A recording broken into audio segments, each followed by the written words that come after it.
जब मंजिल हो दूर और रास्ता लंबा हो,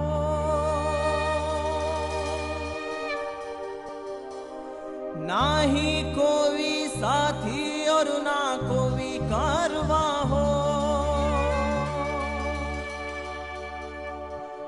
जब मुश्किल में मकसद हो कोई भी साथ न दे,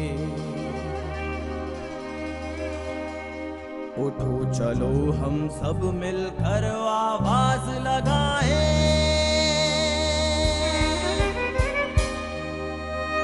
अन्ना हो अन्ना, अन्ना हो अन्ना, अन्ना जी संघर्ष करो,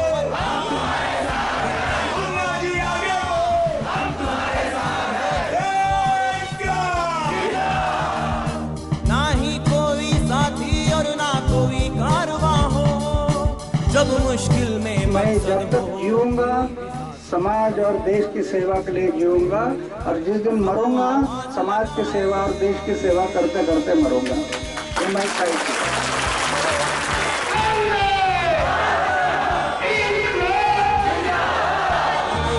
अन्ना हो अन्ना, मैं भी हूँ अन्ना, तू भी है अन्ना, हम सब हैं अन्ना, अन्ना हो अन्ना।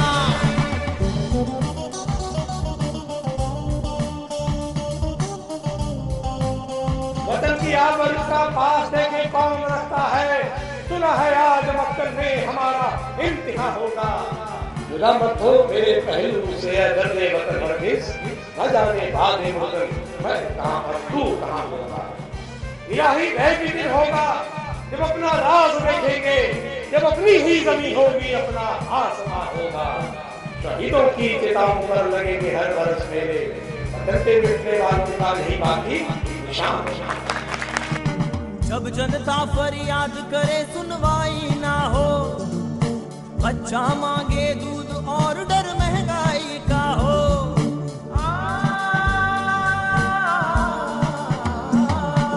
जब जनता फरियाद करे सुनवाई ना हो, बच्चा मांगे दूध और डर महंगाई का हो, रोज लूटे हम फिर भी हम रोने ना पाए, घर रोशन ना हो अंधियारा ले बलाएं, उठो चलो मिलकर हम सब आवाज लगाएं,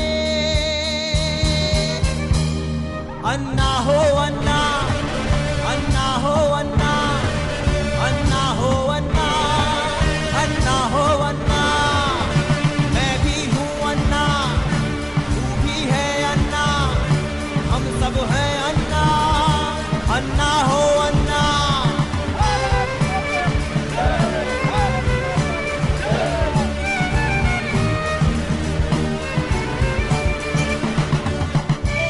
पलट देने हैं वो ताज छीन लेने हैं, जिस ताज को सर पर रखकर तख्त पे बैठ करके हिंदुस्तान के आम जनता के साथ न्याय नहीं। दारोगा साहूकारों,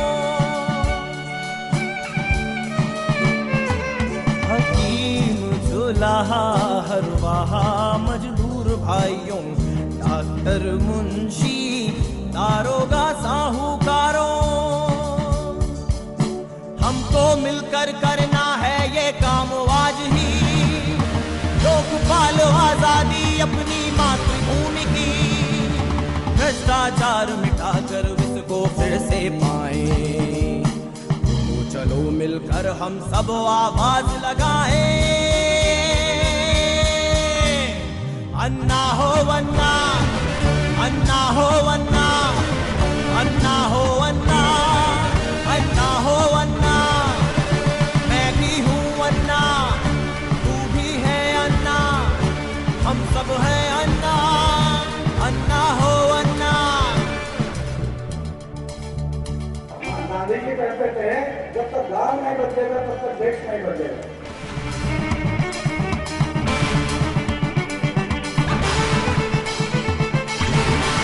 आज भगत सिंह की मौत पर अफसोस क्यों है, राजगुरु की मौत पर अफसोस क्यों है, महात्मा गांधी की मौत पर अफसोस क्यों है? क्योंकि उनके कर्म ऐसे थे कि खुद भूखे रहे मगर देश को भूखा न रहने दिया, खुद प्यासे रहे मगर देश को प्यासा न रहने दिया।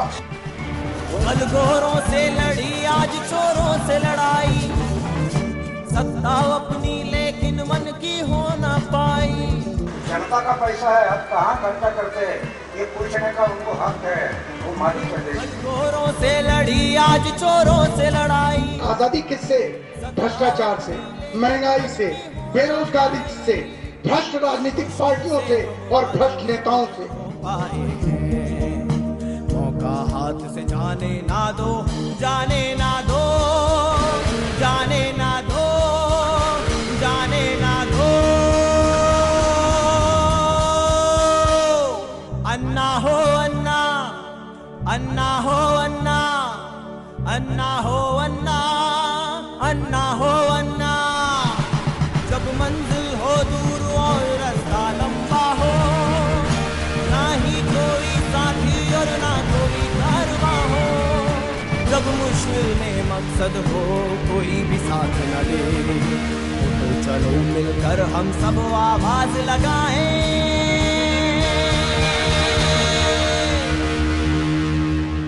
अन्ना हो अन्ना, अन्ना हो अन्ना, अन्ना हो। भारत माता की कसम खाकर अभी हम प्रतिज्ञा करनी होगी, भगत सिंह सुखदेव राजगुरु के बलिदान की कसम लेकर प्रतिज्ञा करनी होगी कि आने वाले इलेक्शन में मैं गुंडा को वोटिंग नहीं करूंगा। अन्ना हो अन्ना, अन्ना हो अन्ना। हमारे आंख पे जो पर्दा पड़ा हुआ था, उस पर्दे के उठाने का काम हिंदुस्तान में जंग में एक शेर बदर हिंदुस्तान के शेर अन्ना हजारे ने किया।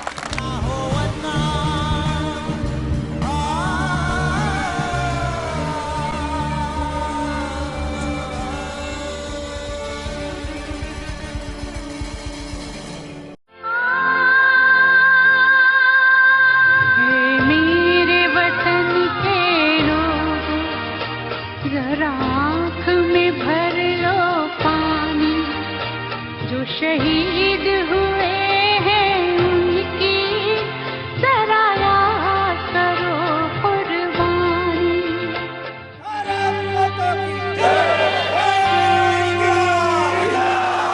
यह आजादी की दूसरी जंग है।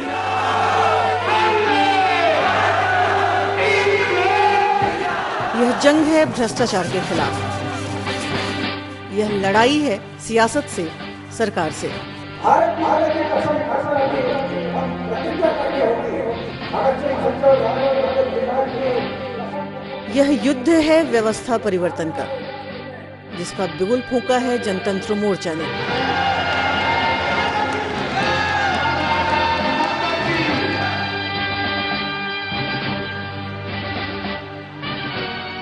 और जिसे दिशा दे रहे हैं समाजसेवी अन्ना हजारे, पूर्व सैन्य प्रमुख जनरल वीके सिंह और देश के नामचीन और बेबाक पत्रकार संतोष भारतीय।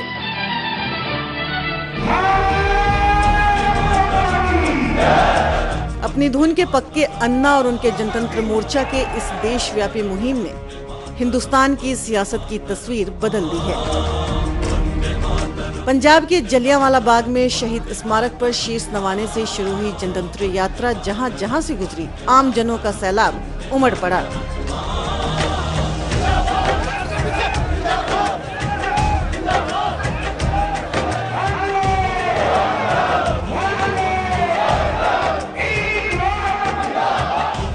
अन्ना और जनतंत्र यात्रा के समर्थन में पंजाब में भारी संख्या में इकट्ठा हुए लोग इस बात के गवाह रहे कि देश का आम आवाम मुल्क के हालात से, देश की बदहाली से, यहाँ फैले रग रग में व्याप्त भ्रष्टाचार से किस कदर परेशान है। अब तुम्हारे हवाले वतन साथियों। देश के लोगों को बदलाव चाहिए और इस बदलाव की खातिर देश अन्ना के आह्वान पर हर कीमत चुकाने को तैयार है।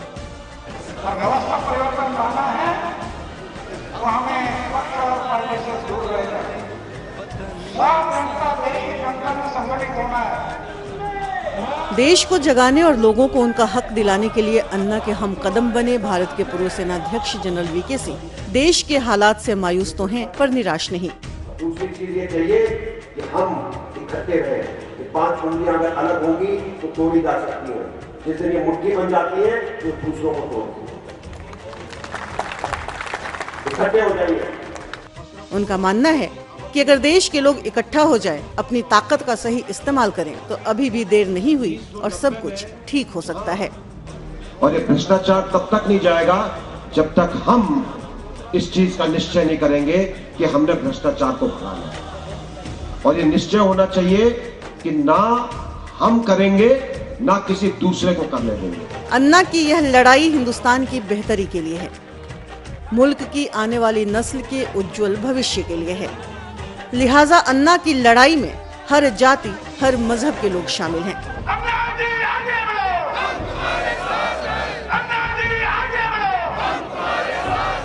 जनतंत्र मोर्चा के मकसद को और मजबूती देने की खातिर सूफी संत जिलानी साहब ने भी अन्ना के साथ देश का भ्रमण किया। सूफी संत जिलानी साहब ने खानकाहों और दरगाहों से यह अपील की कि वे सभी मिलजुल कर अन्ना की आवाज को और बुलंद करें ताकि देश को इन तमाम बुराइयों से बचा सके। इसलिए अन्ना हजारे जी जैसे शेर ने, 75 साल के नौजवान ने भारत की धरती पर भारतवासियों को आवाज दी है कि अब इन फिरंगियों को जो हमारे देश में है, हमें अपना कहते हैं, हमें ये बताते हैं कि हम तुम्हारे हैं, हमारा साथ लेकर के कामयाबी की कुर्सी पर विराजमान होते हैं, लेकिन फिर हमारे पर हुकूमत करते हुए हमारे साथ ही भ्रष्टाचार करते हैं। उस भ्रष्टाचार को हर कदम पर अन्ना का साथ देने वाले और इस मुहिम को चलाने में बेहद खास भूमिका निभाने वाले पत्रकार और चौथी दुनिया हिंदी, उर्दू और इंग्लिश साप्ताहिक समाचार पत्र के मुख्य संपादक संतोष भारतीय का नाम हिंदुस्तान में सामाजिक सरोकार वाली खोजी पत्रकारिता के लिए जाना जाता है। संतोष भारतीय उन गिने चुने संपादकों में आते हैं जो आज के दौर में न सिर्फ हिंदी पत्रकारिता के स्तंभ हैं, बल्कि आज के बिकाऊ पत्रकारों और मीडिया से इतर बगैर किसी दबाव या भय के जन सरोकारों के लिए काम करते हैं। संतोष भारतीय मानते हैं कि आज पत्रकारिता की धार बेहद कुंद हो चुकी है, लिहाजा जनतंत्र मोर्चा पर यह जिम्मेदारी भी बनती है कि वह समाज को जगाए और उसे उसके हक से वाकिफ कराए। मुल्क की बेहतरी की इस मुहिम में संतोष भारतीय एक जागरूक पत्रकार और चेतनाशील बुद्धिजीवी के तौर पर अपने पूरे सामर्थ्य के साथ शामिल हैं। क्योंकि 120 करोड़ मुल्क में आज कोई भी ऐसा नहीं है जो लोगों की आवाज उठाए। एक आदमी नहीं है, एक आदमी जो लोगों के दुख, दर्द, तकलीफ की आवाज उठाए और अपनी जान होने की बात करे। अभी भी अन्ना कहते हैं कि पता नहीं कब मैं होऊंगा रामलीला मैदान और आप होगे सड़क पे तिरंगा झंडा लेकर। इसका मतलब ये है कि अगर ये मुल्क न बदला और इस देश की जनता न खड़ी हुई, आप सोए रहे, तो मैं इस मुल्क के लिए अपने को बलिदान कर दूंगा। देश की बदहाली से दुखी होकर 75 साल की उम्र में भी युवाओं जैसे जोश और स्फूर्ति से भरे अन्ना ने देशव्यापी तूफानी दौरा किया। कि शरीर में प्राण है तब तक अभी लड़ते रहूंगा ये भ्रष्टाचार के विरोध में, पीछे नहीं, चाहे जान में चली जाए परवाह नहीं।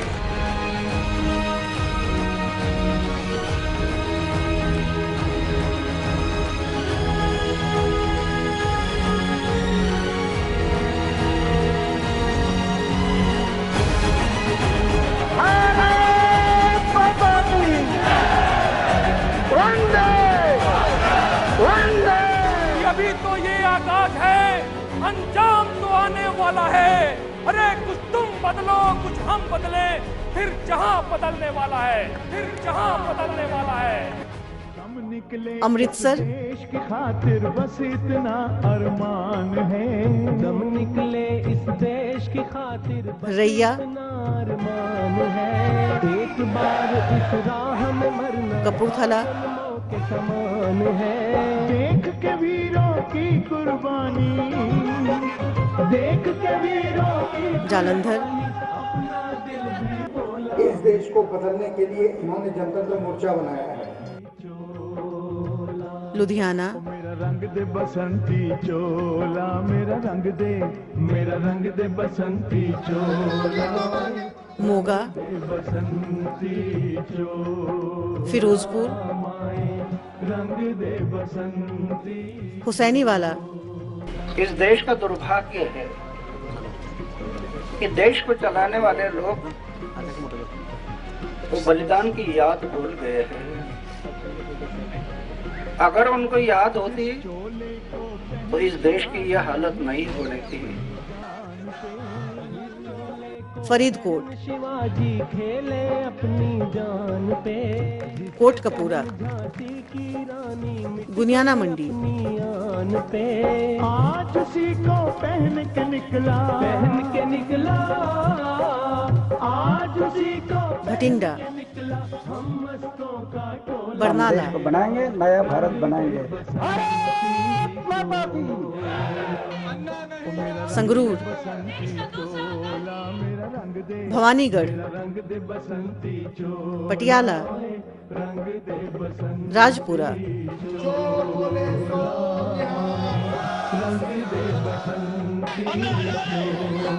अंबाला,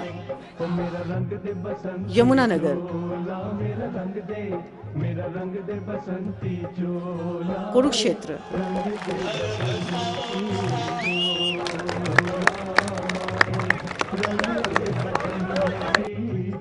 करनाल, घरौंदा, पानीपत, सफीदो, जिंद,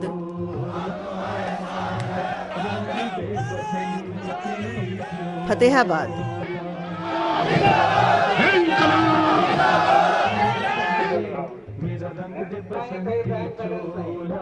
सिरसा,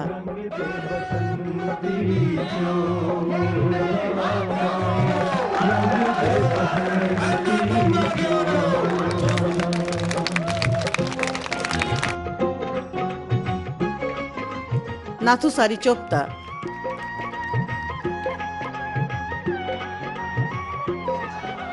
दम निकले इस देश के भाटूकलन, अरमान है, दम निकले इस आदमपुर, खातिर बस इतना अरमान है, एक बार इस राह में मरना 100 जन्मों के समान है, देख के वीरों की कुर्बानी, बालसमंद, देख के वीरों की कुर्बानी, अपना दिल भी बोला मेरा, रंग दे बसंती चोला, हिसार, ओ मेरा रंग दे बसंती चोला, मेरा रंग दे बसंती चोला, रंग दे बसंती चोला, रंग दे बसंती। और भिवानी होते हुए अन्ना ने चरखी दादरी,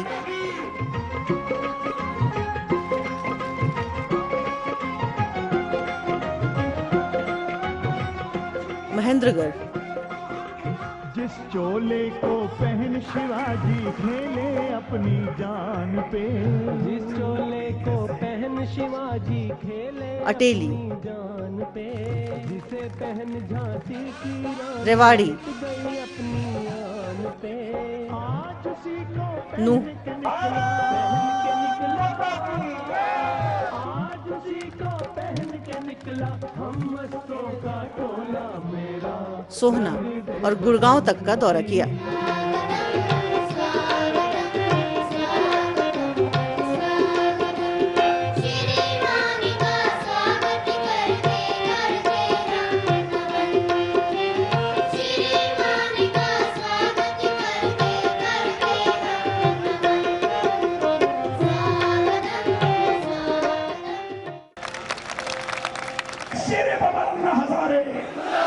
हिंदुस्तान जिंदाबाद। हर जगह अन्ना को बेशुमार समर्थन हासिल हुआ। बड़े बुजुर्गों की बात छोड़ दें, छोटे छोटे स्कूली बच्चों ने भी आजादी की इस दूसरी जंग में अपनी सहभागिता बड़े उत्साह से दिखाई।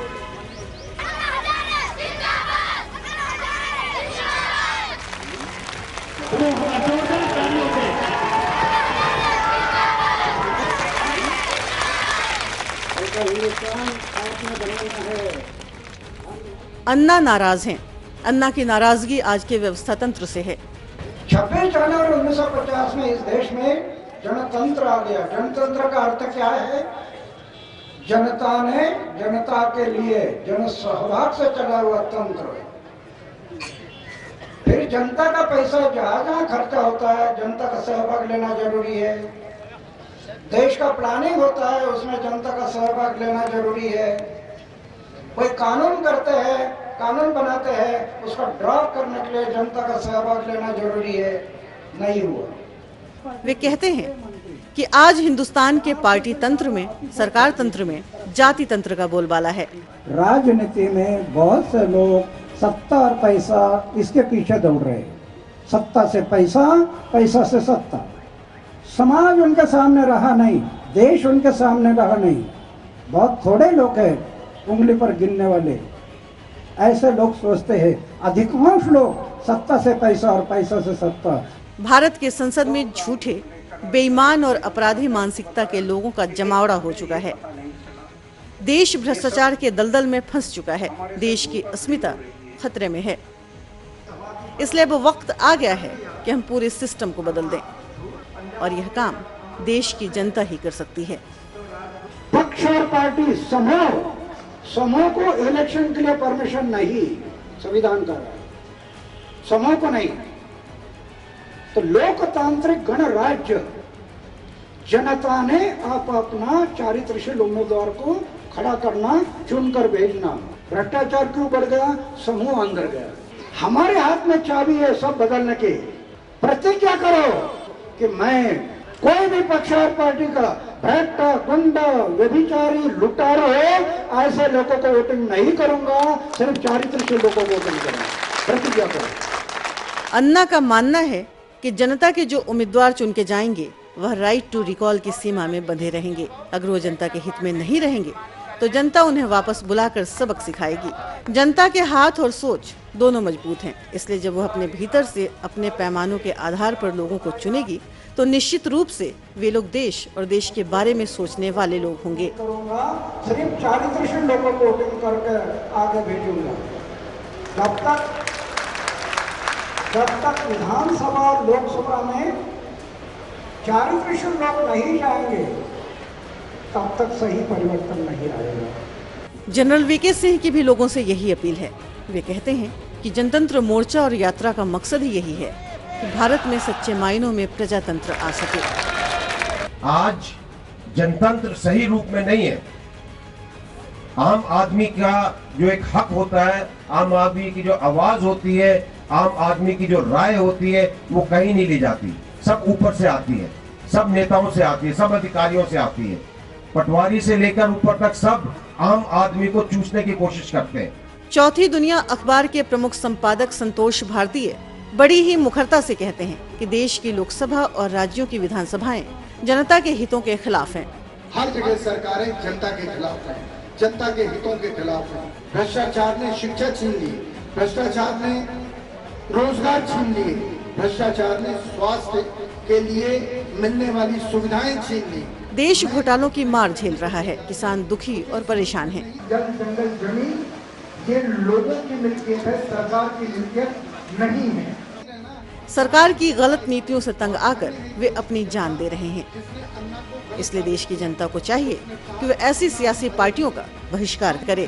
संसद बैठी रात में, हिंदुस्तान की संसद 120 करोड़ लोगों का प्रतिनिधित्व करने वाली संसद, उस संसद में कौन कौन था? श्रीमती सोनिया गांधी, श्री राहुल गांधी, श्री लाल कृष्ण आडवाणी, श्रीमती सुषमा स्वराज, लालू यादव जी, शरद यादव जी, मुलायम सिंह जी, वामपंथी पार्टियों के नेता, दक्षिण की पार्टियों के नेता, कौन नहीं था उस संसद में? एक भी आदमी अनुपस्थित नहीं था। उस संसद की बैठक ने एक लाइन का प्रस्ताव पास किया, क्योंकि संसद को डर हो गया था कि अगर हिंदुस्तान की जनता खड़ी हो गई तो वो इस संसद की ईंट से ईंट बचा देगी। इसलिए उसने लोगों को धोखा देने का फैसला किया। और क्या फैसला किया उसने? उसने एक लाइन का प्रस्ताव पास किया कि हम जन लोकपाल लाएंगे, सारी रात बैठ के। और प्रधानमंत्री ने अन्ना को खत लिखा कि ये प्रस्ताव संसद ने पास किया है, हम बातचीत करके जल्दी से जल्दी जन लोकपाल, सख्त जन लोकपाल लाएंगे। सूफी संत जिलानी साहब देश के लोगों से साफ तौर पे कहते हैं कि देश को दूसरी आजादी दिलाने की जिम्मेदारी जनता की है और हम सभी इस लक्ष्य की खातिर मर मिटने को तैयार हैं। अब न लुट पाएगा ये वतन दोस्तों, ये संकल्प लेकर के निकले हैं। वो दिन दूर नहीं है जब अन्ना हजारे की ललकार लोकसभा में गूंजेगी, राज्यसभा में गूंजेगी, विधानसभा में गूंजेगी, विधान परिषद में गूंजेगी, हिंदुस्तान के एक एक घर में गूंजेगी। और ये गूंज भ्रष्टाचारियों के लिए तमाचा बन करके उन्हें वहां से बाहर निकालेगी। अन्ना कहते हैं कि हम सभी को इस बात की सौगंध लेनी चाहिए कि हम आने वाले चुनाव में अपराधी और अपराधियों को टिकट देने वाली पार्टी का बहिष्कार करेंगे। पंजाब, हरियाणा, उत्तर प्रदेश, राजस्थान, उत्तराखंड, मध्य प्रदेश, हर जगह अन्ना ने लोगों के सामने भारतीय संविधान का उल्लेख किया और संविधान में निहित जनता के अधिकारों के प्रति लोगों को जागरूक किया।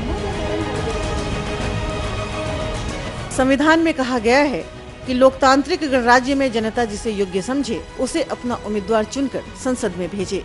लेकिन जब 1952 में देश का पहला चुनाव हुआ तो पार्टी के आधार पर चुनाव हुआ, जबकि संविधान में कहीं भी राजनीतिक दलों का उल्लेख नहीं है। तभी संविधान की व्याख्या के अनुसार राजनीतिक पार्टियों को बर्खास्त होना चाहिए था। लेकिन जब लोकतंत्र आ गया तो पक्ष और पार्टी की भूमिका का क्या मतलब? महात्मा गांधी जी ने भी कांग्रेस पार्टी से कहा कि अब लोकतंत्र आ गया है, इसलिए पक्ष और पार्टी को खत्म करना चाहिए। लेकिन हुआ इसका उल्टा और 1952 का चुनाव पार्टियों के तहत ही लड़ा गया और चुनाव लड़कर पक्ष और पार्टियों ने अपने लोग संसद में भेजे, जनता के लोग नहीं गए। चौथी दुनिया अखबार के मुख्य संपादक संतोष भारतीय बड़ी ही बेबाकी और निर्भीकता से कहते हैं कि अफसोस है इस बात का कि जन लोकपाल बिल और जनता के हितों के मुद्दे पर प्रधानमंत्री और संसद सभी झूठे कौन नहीं था उस लोकसभा में, और सबने मिलकर के एक प्रस्ताव पास किया, हम जन लोकपाल लाएंगे। भ्रष्टाचार के खिलाफ अन्ना ने सरकार से कहा था कि देश की जनता को एक हथियार दो, वैसा ही हथियार जैसा आरटीआई के रूप में दिया है, ये वो हथियार था जन लोकपाल का। आप किसी भी भ्रष्टाचारी को जांच के दायरे में ला सकते थे। लेकिन 2 साल हो गए, किसी ने एक बयान नहीं दिया, वो जन लोकपाल कहाँ है? हमारी लोकसभा हिंदुस्तान की जनता से वायदा करके वायदा तोड़ने वाली, वादा खिलाफी करने वाले लोगों की लोकसभा है।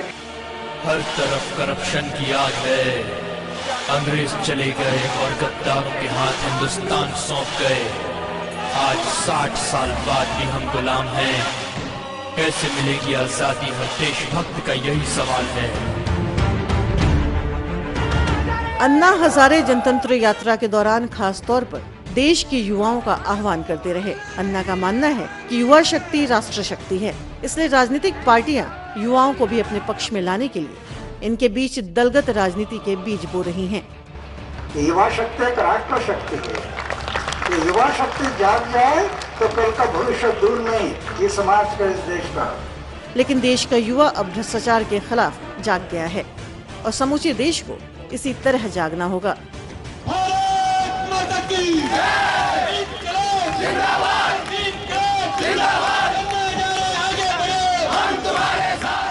अन्ना को स्वामी विवेकानंद के जीवन से बहुत प्रेरणा मिलती है और जनतंत्र यात्रा के दौरान अन्ना इसका जिक्र भी करते हैं। एक स्वामी विवेकानंद जी के किताब हाथ में आई, पढ़ना शुरू कर दिया, जीवन का धागा हाथ में आ गया और पढ़ते गया, ऐसे से जीवन समझते गया। और क्या समझ में आ गया?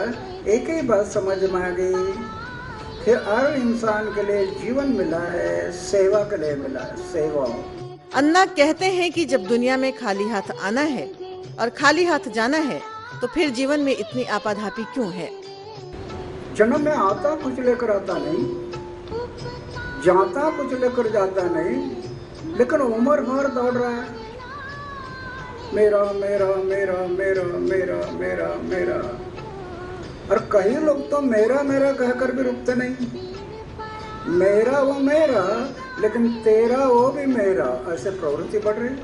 अन्ना ने देश सेवा का व्रत लिया और शादी नहीं की, लेकिन समाज सेवा की राह पर चलते हुए उन्होंने पूरे देश को अपना परिवार बना लिया। मंदिर में रहता हूँ, सोने का बिस्तर है, खाने का प्लेट है, कुछ रखा नहीं, लेकिन मैं अनुभव क्या करता हूँ आज, मैं सिर्फ शादी नहीं किया, लेकिन मेरा परिवार छोटा नहीं। 4 जोड़ के अंदर एक छोटा सा परिवार नहीं करना था, वो छोटा ना करते हुए एक बड़ा परिवार बन गया। और देश को जगाने का संकल्प लिए अन्ना ने शहर शहर घूमकर जन जागरण का अलख जगाया। हाँ अब मेरी बारी है, मेरी जिम्मेदारी है, आंखें गाड़े सच के साथ हूँ खड़ा, मिटने की तैयारी है, अब तो लंबी पारी है, सर पे जोश अब होश का चढ़ा, अब बदले तो युग बदले, अब बदले तो युग बदले, अंबर तक यही नाद गूंजेगा, अंबर तक यही नाद गूंजेगा। ये जनतंत्र क्या है? जनतंत्र 1947 में हमें आजादी मिली, 90 साल लड़े लोग, भगत सिंह, सुखदेव, राजगुरु जैसे लाखों लोगों ने कुर्बानी की और हमें 1947 में आजादी मिली। आज आजादी के 66 साल बीत गए। प्रश्न है किसको मिली आजादी? क्या मिली आजादी हमें? भ्रष्टाचार तो कम नहीं हुआ, गुंडागर्दी कम नहीं हुई, लूट कम नहीं हुआ, दहशतवाद कम नहीं हुआ। इसलिए हम सबको अभी आजादी की दूसरी लड़ाई अभी लड़नी है। अन्ना के साथ साथ जनरल वीके सिंह, संतोष भारतीय, सूफी संत जिलानी साहब ने भी लोगों से अपील की कि वे अपनी जिंदगी का महज 1 साल अन्ना के आंदोलन के नाम कर दें। अन्ना को सिपाही चाहिए, महंगाई और भ्रष्टाचार से लड़ने के लिए अन्ना को सिपाही चाहिए। ऐसे सिपाही चाहिए अन्ना को जो अपना 1 साल अन्ना को दे सके। धन्य हो उस राले गांव की उस माता की कोख का जिस कोख से अन्ना हजारे को जन्म दिया।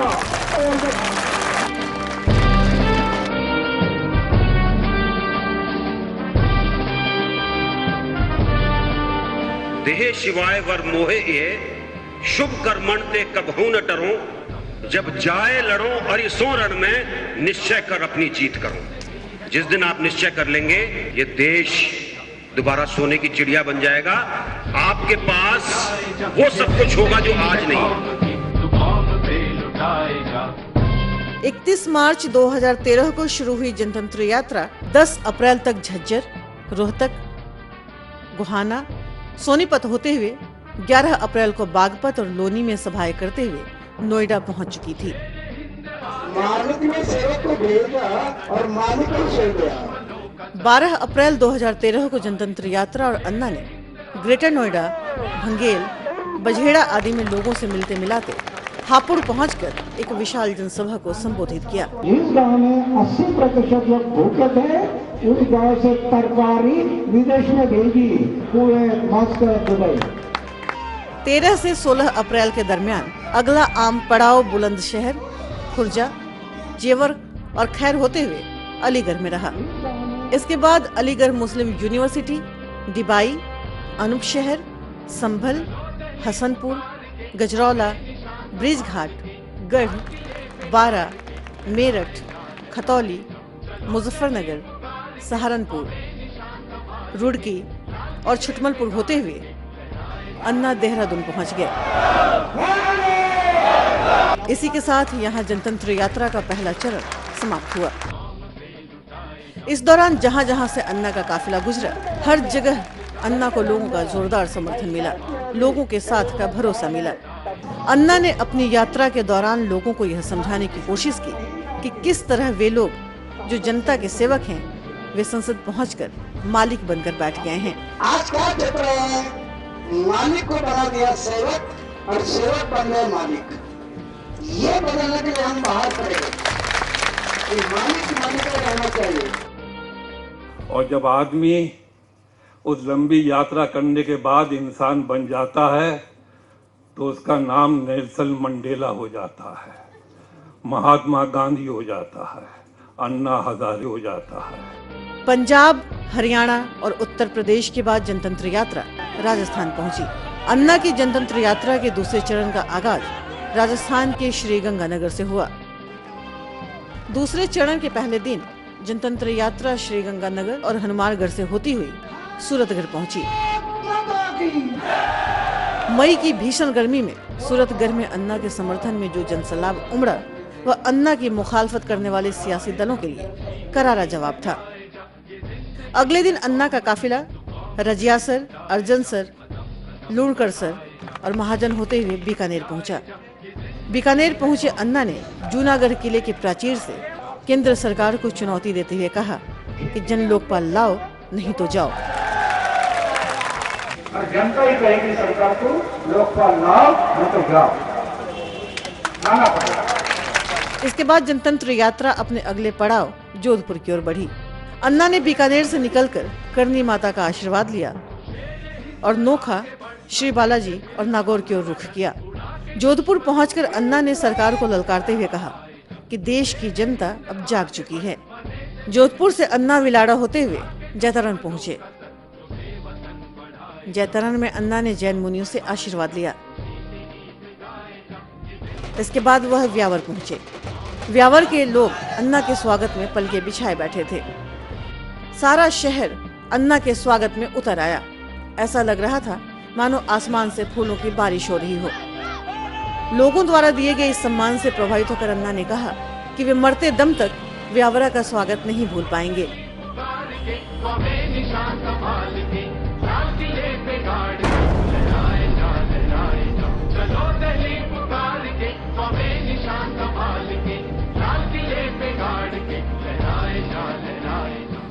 व्यावरा में रात्रि विश्राम करने के बाद अन्ना राजसमंद होते हुए भीलवाड़ा पहुंचे, जहां उन्होंने जनसभा को संबोधित किया। भीलवाड़ा से चलकर जनतंत्र यात्रा दूसरे चरण के अंतिम पड़ाव अजमेर पहुंची। अजमेर पहुंचकर अन्ना ने सूफी संत सलीम चिश्ती की दरगाह पर जियारत की और देश को भ्रष्टाचार मुक्त बनाने की दुआएं मांगी। जनतंत्र यात्रा अपने तीसरे चरण में देवभूमि उत्तराखंड पहुंची। जनतंत्र यात्रा के तीसरे चरण का शुभारंभ ऋषिकेश के परमार्थ आश्रम में गंगा आरती से हुआ।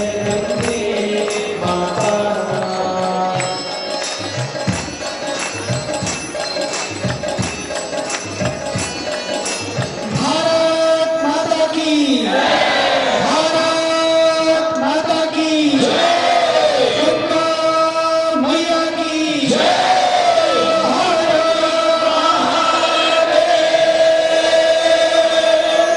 आज के पल ऐतिहासिक पल है। ऐसा होता है कई बार 1000 तीर्थ भी एक फकीर पैदा नहीं कर पाते, लेकिन एक फकीर जहाँ बैठ जाता है वहाँ तीर्थ बन जाता है। सबके अपने अपने मजहब है, धर्म है, संस्थाएं हैं, संप्रदाय हैं।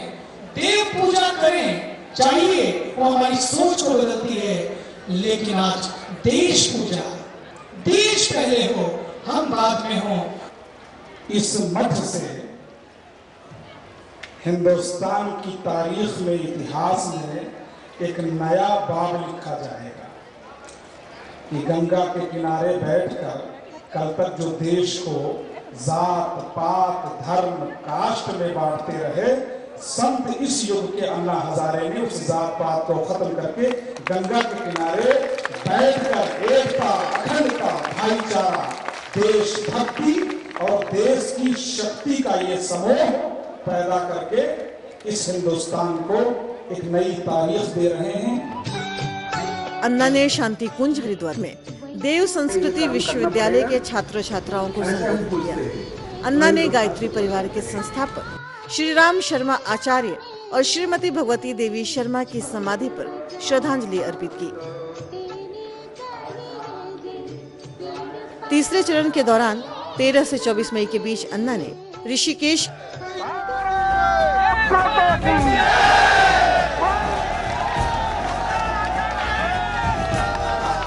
छरवा,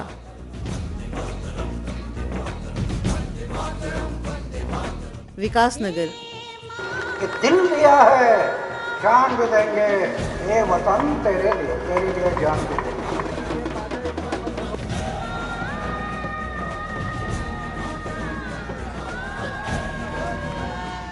नैनबाग, उस बात को अपने जैसे 20 लोगों को बताएं। नौगांव, सिपाहियों की इसलिए जरूरत है क्योंकि इस देश में नई राजनीति शुरू करनी है। बड़कोट,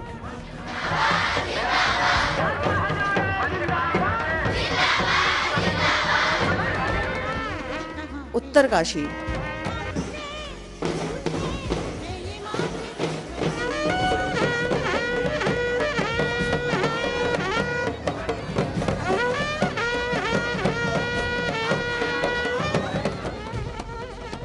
नई टिहरी,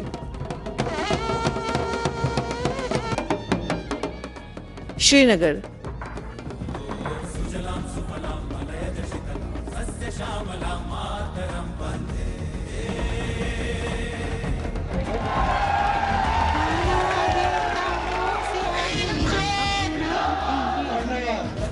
गौचर, समाज की सेवा और देश के सेवा के लिए अर्पण। कर्णप्रयाग, गोपेश्वर, अपने आप को जन्म में मिटा लेता है। जोशीमठ,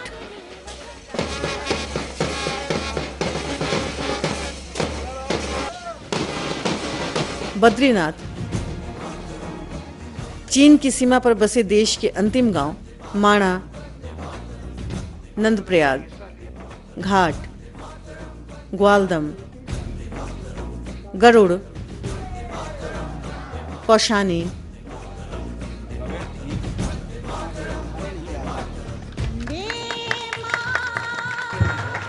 सोमेश्वर,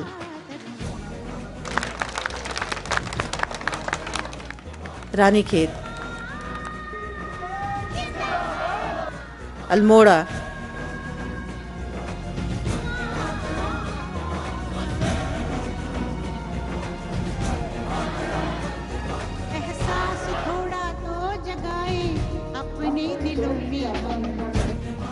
नैनीताल। ध्येय निश्चित होने से मृत्यु हथेली पर होता है।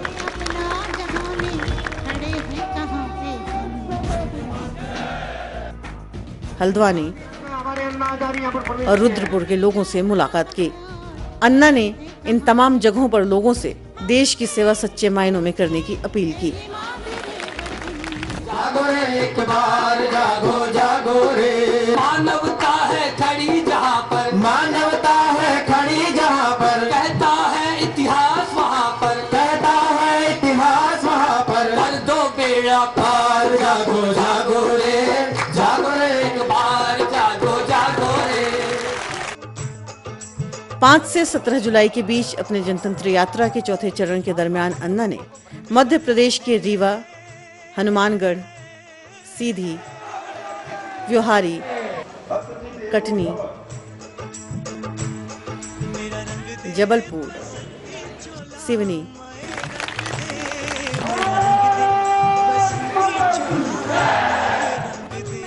छिंदवाड़ा, मुल्ताई, भ्रष्टाचार मुक्त भारत को निर्माण करना है। बैतूल, इटारसी, होशंगाबाद, भोपाल, बेगमगंज, सागर, टीकमगढ़, दतिया,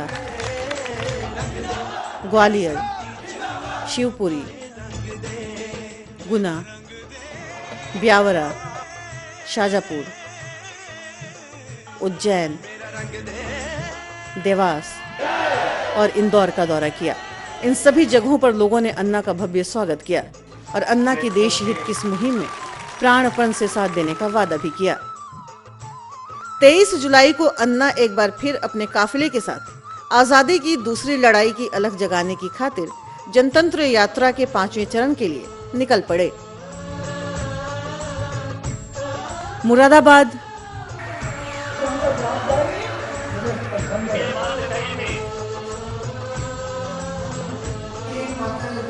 रामपुर, बरेली,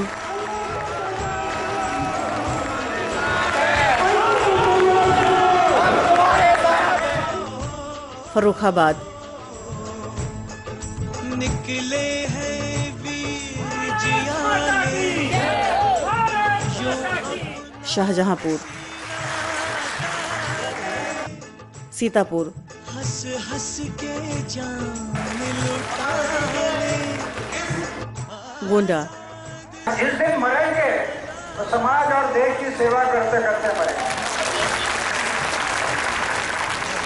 जब तक 40% लोग नहीं जाएंगे तब तक देश में परिवर्तन नहीं आएगा। फैजाबाद, कैसे जीते हैं इस दुनिया को बतलाने। सुल्तानपुर, आते कुछ नहीं, जाते कुछ नहीं, उम्र भर दौड़ते हैं और हाथ में कुछ नहीं। बदलापुर, जौनपुर,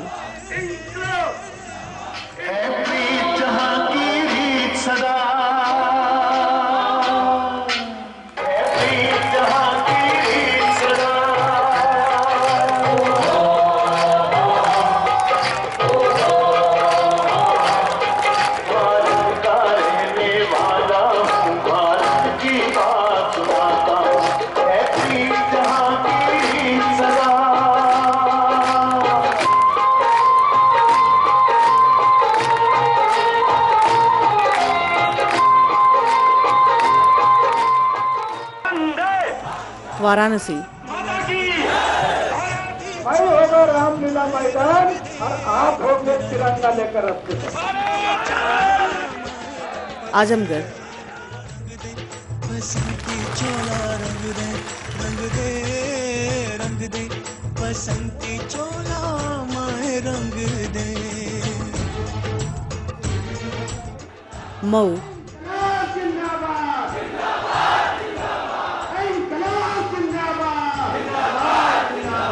और गाजीपुर तक की यात्रा अन्ना ने 1 अगस्त तक पूरी की। इस दौरान अन्ना ने घोषणा की है कि संसद के शीतकालीन सत्र के पहले दिन से वे आत्मशुद्धि के लिए एक बार फिर अनशन पर बैठेंगे। 2 साल से हम प्रयास करने के बाद भी सरकार डेवलप पर नहीं जाती, इसलिए फिर से एक बार मैं आत्मक्लेश करने के लिए शीतकालीन अधिवेशन जिस दिन शुरू होगा उसी दिन मैं आत्मक्लेश करने के लिए रामलीला मैदान में बैठ गया। और अगर सरकार तब भी होश में नहीं आई और उसने देश के आम आवाम को धोखा देना बंद नहीं किया तो वे भ्रष्टाचारी सरकार और व्यवस्था के खिलाफ अपना युद्ध जारी रखेंगे।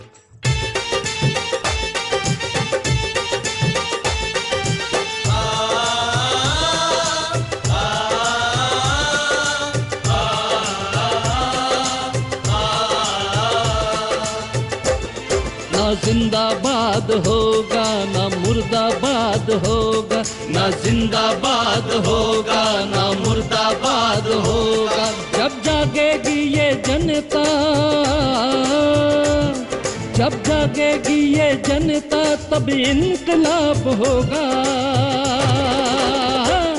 ना जिंदाबाद होगा ना मुर्दाबाद होगा, ना जिंदाबाद होगा ना मुर्दाबाद होगा।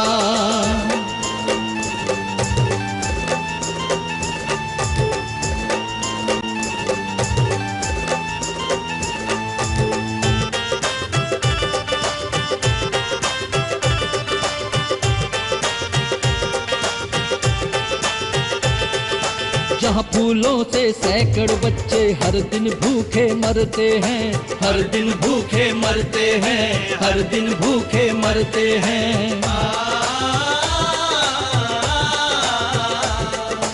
जहाँ गरीबों की आंखों से झरझर आंसू बहते हैं, झरझर आंसू बहते हैं, झरझर आंसू बहते हैं। फिर भी मिलता है आश्वासन,